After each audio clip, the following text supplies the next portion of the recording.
오늘 본문에서는 교회의 지도자의 자질을 다루고 있습니다.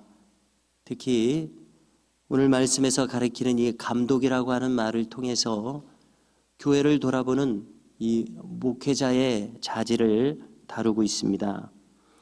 바울은 디모데로 하여금 자신의 뒤를 이어서 이 에베소 교회를 섬기게 하면서 교회를 돌보는 감독자로서의 자질을 거론해서 교훈해주고 있습니다.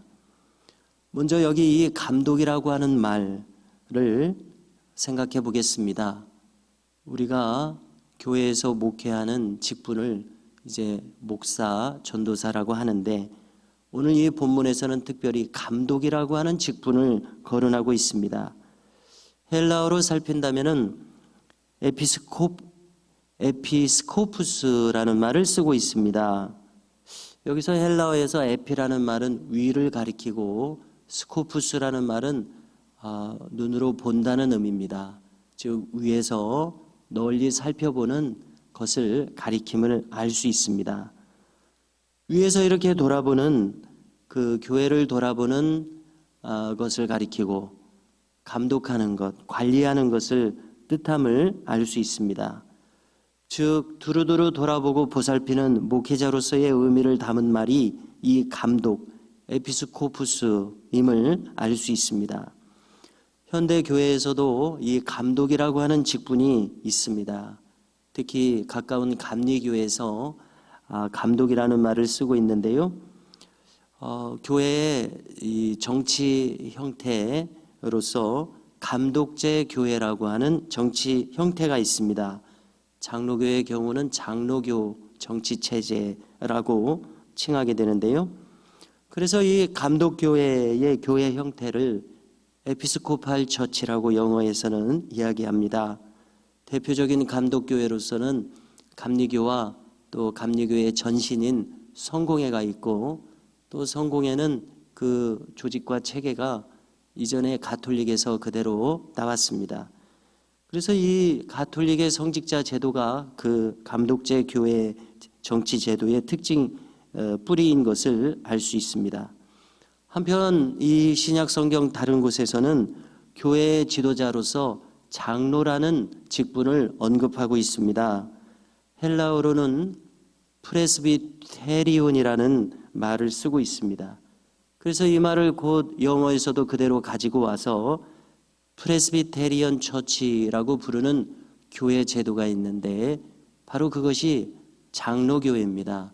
프레스비테리온. 자, 우리말로 장로라고 번역하는 것을 통해서 알 수 있듯이 프레스비테리온이라는 이 뜻은 어른이라는 뜻입니다. 연장자라는 뜻이어서 어른으로서의 권위가 있지 않습니까? 그런 어른의 권위로서 교회를 이끄는 분을 가리키고 있습니다. 그래서 존경받는 연장자라는 그 교회의 지도사상이 바로 이 장로라는 말, 프레스비테리온이라는 말에 나타나 있습니다. 그래서 이 상을 정리하면은 교회를 돌아본다는 의미에서는 감독이라는 직분으로 칭하고 교회의 연장자로서 이 지도자의 권위를 나타낼 때는 장로라는 말을 쓰고 있음을 알 수 있습니다. 여기 이제 바울이 지도자의 자질을 논함에 있어서 첫 번째로 언급하는 것은 이 감독의 직분을 얻고자 하는 마음, 달리 쉽게 말한다면 이 목회자의 직분을 얻고자 하는 이 마음을 언급하고 있습니다. 이 직분을 얻고자 하는 마음은 참 선한 일을 도모하는 마음이다라고 칭찬하고 있습니다. 이와 같은 부르심을 누구라도 받는 것은 아니지요. 그러므로 이와 같은 부르심을 받는 것은 참으로 특별한 소명 부르심이라고 우리가 할 수 있을 것입니다. 그런데 한편 칼빈에 따르면은 그는 직업 소명서를 거론하고 있습니다. 이것은 만인 제사장 직분론과 일맥상통합니다.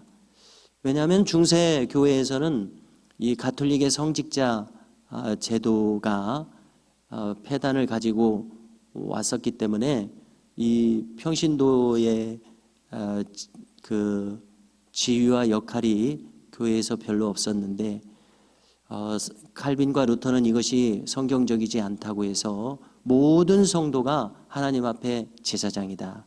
우리 베드로전서 왕 같은 제사장이라는 베드로전서 2장으로 기억합니다마는 이 구절이 있지 않습니까? 우리 모두가 왕 같은 제사장이다. 그 구절에 근거해서 모든 성도 만신자 제사장직이라는 이 이론을 이제 이론이라기보다는 성경의 가르침이니까요. 그것을 강조했습니다. 그러면서 이른바 직업 소명서를 가르쳤는데요. 이것은 무엇을 가리키냐면 목회자의 직분뿐만이 아니라 어떠한 직업을 가지든지 간에 그것은 하나님의 거룩한 부르심에 따른 것이다. 그래서 목회자의 직분만 거룩한 것이 아니라 어떤 직업을 가지든지 그것은 거룩한 성도로서 행하는 것이다 라는 것을 강조한 것입니다. 여러분들은 어떻게 생각이 되십니까? 목회자라고 해서 유별난 성도의 삶을 사는 것이 아니라는 이야기입니다. 모든 성도가 성도로서 삶을 산다는 것입니다. 그런 의미에서 목회자도 목회자가 아닌 분도 성도의 길을 잃어서는 아니 될 것인데요. 그러한 면에서는 모두 하나님 앞에서 동등하게 믿음으로 살아가는 것을 우리가 생각해 볼 때에 이 직업 소명설이라고 하는 것은 성직만 특별한 것이 아니다. 이 가르침이 참 충분히 잘 납득이 되고 이해가 된다고 생각을 합니다. 이렇게 교훈할 필요가 있는 것은 성직만이 하나님의 부르심이라고 한다면은 일반 직업에 임하는 태도는 소홀히 해도 되는 것처럼 이렇게 그릇 생각할 수 있지 않습니까? 아무리 생각해도 우리가 소홀히 직업에 임하며 살아가도 괜찮은 사람은 아무도 없습니다. 특별히 신앙인이라면은 자기가 어느 직업을 가졌든지 간에 그 직업을 하나님 앞에서 섬기듯이 행해야 하는 것이 마땅한 것 아니겠습니까? 모든 직업이 하나님 앞에서 성도로서 이루어진다는 것을 우리는 늘 마음에 두어야 할 것입니다.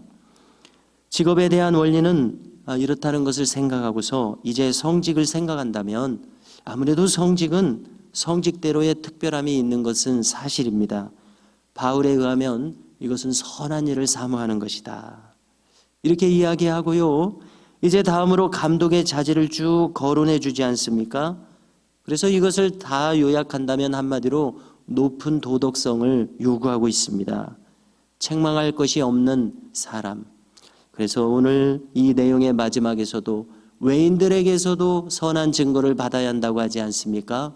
주변 이웃 사람들로부터 예를 들어서 거짓말을 한다, 앞뒤말이 다르다 이런 말을 듣는 분이 이 교회의 지도자, 감독 혹은 목회자의 일을 감당한다면 얼마나 이것이 비방거리가 되겠습니까? 그러므로 책망할 것이 없으며 또 한 아내의 남편이 되고 또 가정을 잘 지킨다는 의미 아니겠습니까?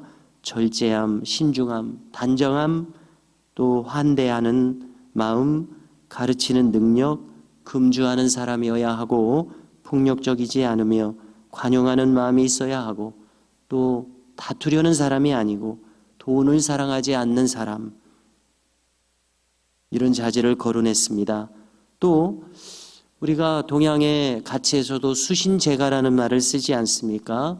수신이라고 하는 것은 자신을 잘 관리하는 것이고 제가는 집을 잘 다스리는 것을 말하는데요. 같은 맥락입니다. 수신은 물론 제가의 덕이 있어야 한다고 말씀합니다. 가정을 다스리지 못하고서 어찌 교회를 돌보겠는가 바울은 묻고 있습니다. 다음으로는 새로 믿은 초신자의 경우에는 감독의 직분에 부합하지 않다 이렇게 이야기를 합니다.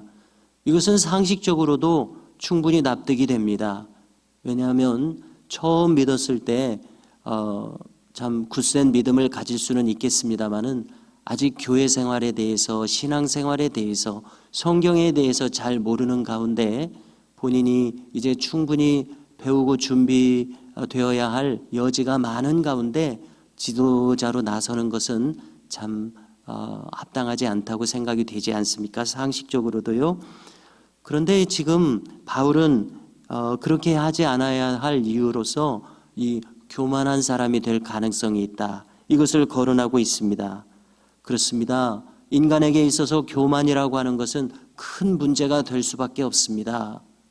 교만은 마귀의 대표적인 특징 아닙니까? 마귀는 스스로를 높입니다. 하나님 앞에서도 자신을 높입니다. 그러나 반대로 예수님을 생각해 보십시오.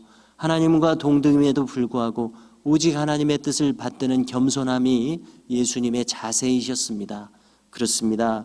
감독의 직분도 마찬가지로 성도의 자질도 당연히 마찬가지이겠지만 겸손한 마음, 그 마음을 잃어서는 감독의 직분을 결코 감당할 수 없으리라 생각이 됩니다.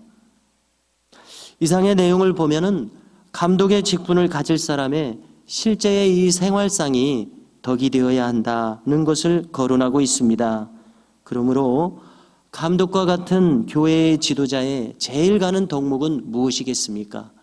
이렇게 생활면에서 모범이 되는 길을 추구하기 위해서 언제나 자신을 성찰하는 마음이 있어야 할 것입니다. 이것은 평생에 걸쳐서 이루어져야 할 일입니다. 언제나 말씀의 기준에 자신을 비추어 보고 삼가는 마음, 겸손한 마음 꼭 필요합니다. 이렇게 겸손한 마음으로 온 교회를 돌아보고 성도를 섬길 수 있는 이 감독의 직분은